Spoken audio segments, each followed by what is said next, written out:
Imagine this, it's 1984, Japan, a country known for its safety. You're at the store, grabbing a pack of candy for your kids.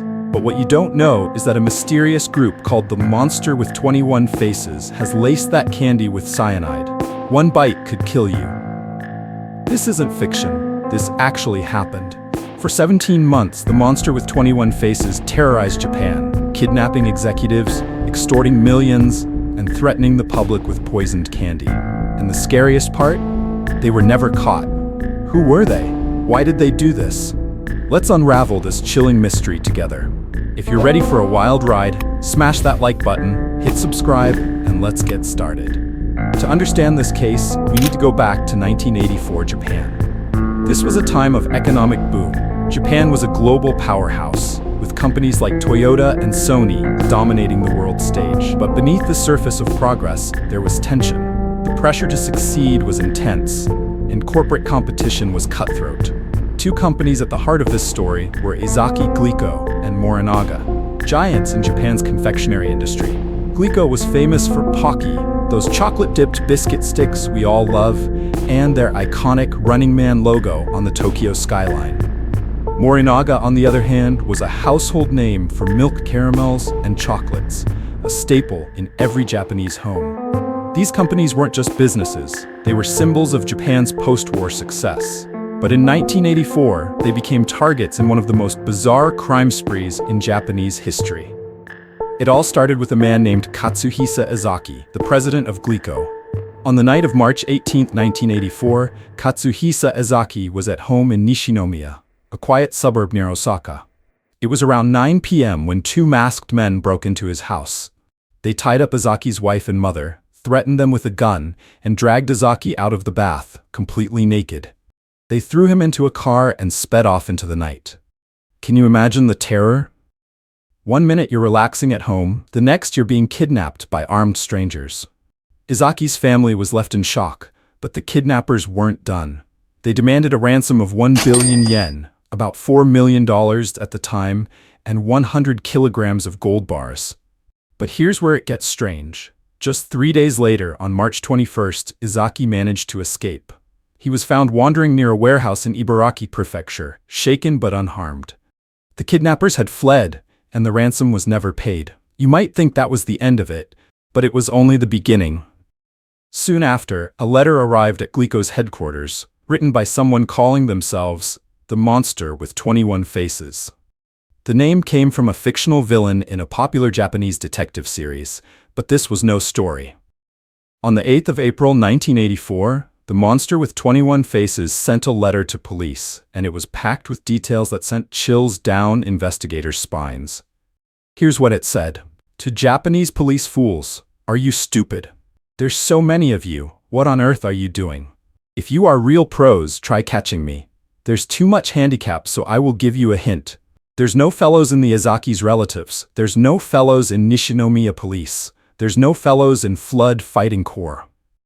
Car I used is gray. Food was bought at Daiei. If you want a new info, beg for it in the newspaper. After telling you all this, you should be able to catch me. If you don't, you are tax thieves. Shall I kidnap the head director of the prefectural police?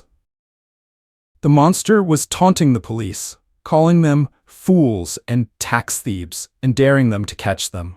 They revealed the car they used was gray, and named the exact supermarket where they bought food for Ezaki's captivity. Daiei Supermarket, a popular chain in the Takatsuki district near Osaka.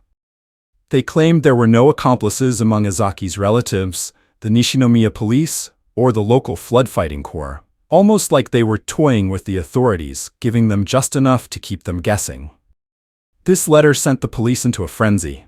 They rushed to the Daiei Supermarket in Takatsuki, interviewing employees for any clues, checked receipts, and even looked for security footage. But this was 1984. Most stores didn't have security cameras, and Daiei was a bustling chain with hundreds of customers daily. The gray car lead was just as frustrating. Without a make, model, or license plate, it was impossible to narrow down. The letter was written in perfect Japanese, but with a distinct Kansai dialect, hinting that the monster might be from the Osaka region. The tone was mocking, almost playful, like they were enjoying the chaos they were causing. How did they know so much about the investigation? Were they watching the police the whole time? In May 1984, they sent a chilling message to the media. They had laced Glico candy with potassium cyanide and planted it on store shelves among regular candy. Supermarkets removed Glico products from the shelves, as potassium cyanide is an extremely toxic compound. Therefore, the concern for public safety was not misplaced. Although no poisoned candies were found, the threat had a measurable effect on Glico. The company faced losses exceeding $20 million and laid off 450 part-time workers. By the end of the ordeal, Glico reported a total decrease in sales of nearly $130 million. But then, in June 1984, the monster suddenly announced they were forgiving Glico. They claimed they felt bad for the laid-off workers and would stop targeting the company. You'd think that was the end, right? Wrong. They turned their attention to a new target, Morinaga, another candy giant. In October 1984, the monster struck again, claiming they had poisoned Morinaga candy with cyanide and placed it in stores in western Japan. This time, they sent letters to newspapers with a chilling message. Mothers of the nation, do you want your children to die? Police found 21 packages of Morinaga candy laced with cyanide in stores across Osaka and Nagoya. Miraculously, no one was poisoned, but the fear was real. Imagine being a parent in Japan at that time, not knowing if the candy you bought could kill your child. What would you do? Drop your thoughts in the comments. I'd love to hear what you think. The Japanese police launched a massive investigation involving over 130,000 officers and costing millions of yen. They set up sting operations, hoping to catch the monster during a ransom drop. In June 1984, the monster with 21 faces targeted Marudai Ham, demanding a ransom of 50 million yen. They instructed that the money be thrown from a train heading toward Kyoto when a white flag was displayed. An undercover investigator, posing as a Marudai employee, was assigned to make the exchange. During the operation, the investigator noticed a suspicious man observing him. This individual was described as large, well-built, wearing sunglasses, and having eyes like those of a fox, earning him the moniker Fox-Eyed Man. When the white flag was not displayed, the undercover officer and the fox-eyed man both disembarked at Kyoto Station. The officer later returned to Osaka, while the fox-eyed man boarded another train to Kyoto. Despite efforts to tail him, the fox-eyed man managed to elude capture. The monster kept sending letters, taunting them at every turn, and the public was growing frustrated. Then, on August 7, 1985, tragedy struck.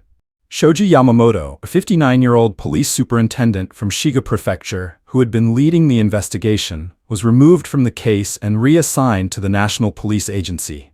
The failure to catch the monster had become a national embarrassment, and Yamamoto felt the weight of it all. He walked into his backyard, doused himself in kerosene, and set himself on fire.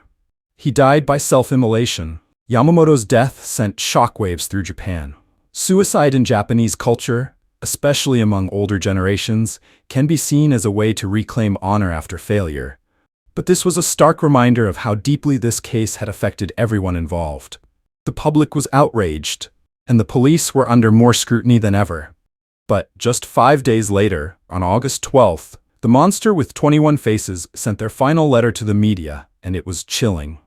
Here's what they wrote. Yamamoto of Shiga Prefecture Police died. How stupid of him. We've got no friends or secret hiding place in Shiga. It's Yoshino or Shikata who should have died.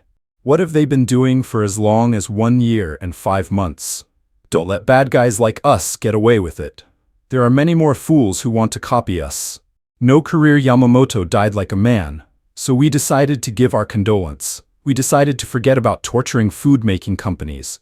If anyone blackmails any of the food-making companies, it's not us, but someone copying us. We are bad guys. That means we've got more to do other than bullying companies. It's fun to lead a bad man's life. Monster with 21 faces. The monster mocked Yamamoto's death, calling him stupid and no career, and even criticized other officers, Yoshino and Shikata, saying they should have died instead. They claimed they had no ties to Shiga Prefecture, where Yamamoto was based. And then, shockingly, they announced they were done. They said they'd stop targeting food companies, offering a twisted condolence for Yamamoto's death, and warned that any future crimes would be copycats, not them. The letter's tone is cold but oddly reflective. They called themselves bad guys, who enjoyed leading a bad man's life, almost as if they were stepping back to pursue other ventures. And just like that, after 17 months of terror, the monster with 21 faces disappeared. They were never heard from again. So, who were they? Let's look at some theories. Theory 1.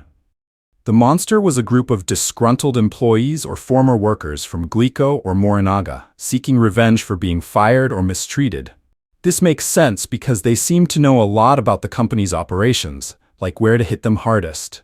The April 8 letter's details about the Daiei supermarket purchase suggest insider knowledge, maybe someone who knew Izaki's routines or the company's vulnerabilities. Theory 2.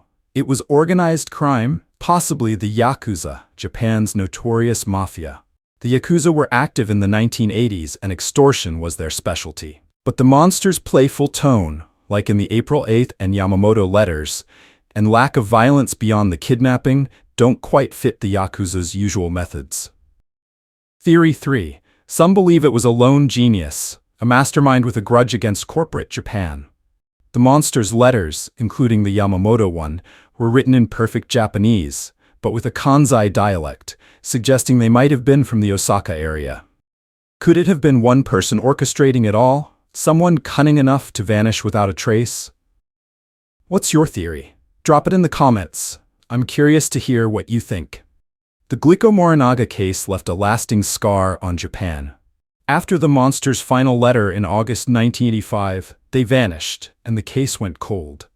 No one was ever arrested, and the statute of limitations ran out in 2000, meaning even if the monster were found today, they couldn't be prosecuted for most of the crimes. The case had a huge impact on Japan's food industry. Companies introduced tamper-proof packaging, like those plastic seals you see on candy and medicine today. It also changed how Japan viewed corporate security. Before this, no one thought a candy company could be a target for such a crime spree, but the fear lingered. For years, parents in Japan were hesitant to buy candy, and the names Glico and Morinaga became synonymous with this terrifying ordeal. Even today, the case remains one of Japan's most infamous unsolved mysteries. Some believe the monster might still be out there, living a normal life, knowing they got away with it. What do you think? Could the monster still be alive today? And if you were a detective, where would you start looking for them? Let's talk about it in the comments. That's it for today's video, guys. The monster with 21 faces is one of those cases that just sticks with you. The idea of poisoned candy on store shelves is absolutely haunting. If you enjoyed this deep dive, please give it a thumbs up. It really helps the channel grow. And if you're new here, hit that subscribe button and the bell so you don't miss our next unsolved mystery. You won't want to miss it. Until then, stay safe, and I'll see you in the next video.